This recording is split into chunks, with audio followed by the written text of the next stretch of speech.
A hybrid car caught fire inside a surprise garage last night. We brought you this fire as breaking news at 9 o'clock. Yeah, and Steve Nielsen has now learned about the new tool used to put this fire out. Instead of being live in Surprise, though, tonight he's live in Phoenix. Steve, why is that?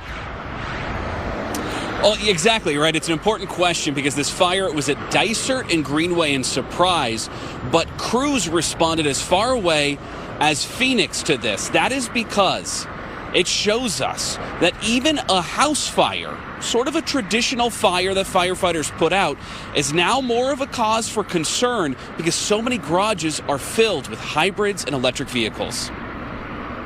The flames were impressive. Inside the Surprise garage, a hybrid car was burning Tuesday night. Not a full EV, but the challenges are just the same. They both use a lot of water, so we know that it's going to be a long firefight because we're just going to be putting tens of thousands of gallons of water on top of these fires versus a traditional combustion engine. That's Surprise Battalion Chief Larry Suburvi. He says because a battery was burning, they took every precaution with air toxicity issues, water demands, and calling in resources across the valley. So last night you had a Phoenix safety officer that's been on these calls before, put him in the command van with that Surprise command and the regional command.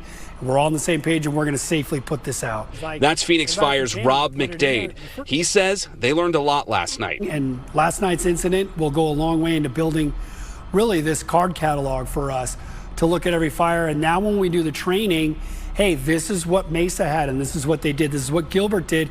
This is what Phoenix did, and now this is what Surprise did. So the region, if we're not sharing this information, we're not working hard enough. Once the flames calmed, Surprise Fire used a giant blanket and draped it over the car. Put the fire blanket over, right? Fire needs oxygen to survive, to help suppress the oxygen that's there.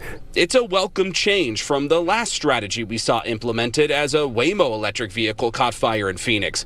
It had to be submerged in wet sand. You know, that is a technique where we're going to get giant dumpsters, put cars in them and fill them with, thousands of pounds of sand isn't necessarily something that's sustainable, but it was working at the time a couple years ago. So we just had to evolve some of those techniques. So, I don't think that we're done in the learning phase for, how to best fight electric vehicles. And we're not alone, right? It's across the country.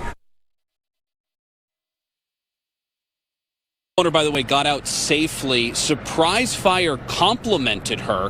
That's because she informed dispatch that inside of the garage that she did have a hybrid vehicle. They said that information was very helpful so that crews knew how to respond safely.